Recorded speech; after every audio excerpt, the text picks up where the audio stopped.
So this is question number 3, and it asks for finding the determinant of the matrix which is given below. Okay, but this is a 4 cross 4 matrix, so finding the determinant is not trivial.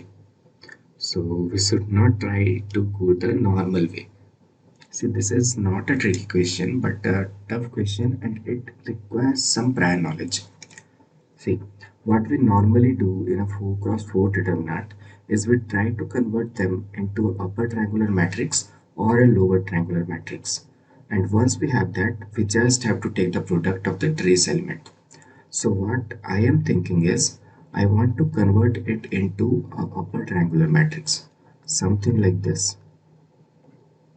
So this is what I'm thinking, and then I will take the product of these elements, the diagonal elements from the primary diagonal. So that is the idea. Now let's see how we can do this.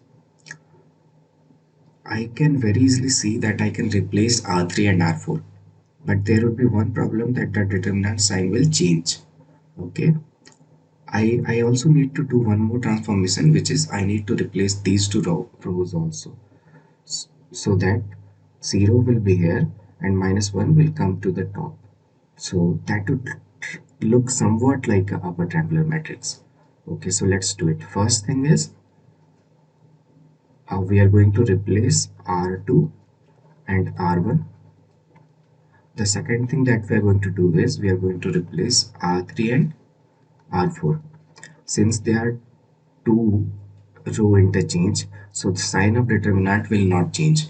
First it will become negative, then again negative of negative is positive. So that's good. Okay, after transformation it should look like this: -1 1 1 3 0 1 0 2 1 -2 0 1 0 0 0 1.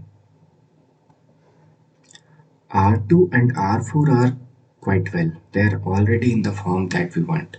But this R3 is not, it is not in the proper form. So let me do one more transformation. What if I do R3 equals R3 plus 1 times R1, which is just R1. Now these kind of transformation, like RK equals Rk plus some constant times Rm. These types of transformations, they do not change the value of the determinant. So this is pretty good. Okay, so after this transformation, our matrix would look like this: -1 1 1 3 0 1 0 0 2. We are summing up R3 and R1 now. So this would be 0, this would be -1, this would be 1, this would be 4. Finally we have 0 0 0 1. Still one thing is missing, which is this element. This element is causing the problem, and if we fix this, it would become an upper triangular matrix. So we can add these two rows. That would be the best thing, because if we add R1 and R3, then this element would be distorted. So let's do R3 equals R3 plus 1 times R2, which is just R2. So after this transformation, let's see how it looks like. It becomes -1 1 1 3, since it has got no effect. 0 1 0 2 0. If we are summing up part R3 and R2, so this is 0, this is 1, this is 6. Yeah, and this would be 0 0 0 1.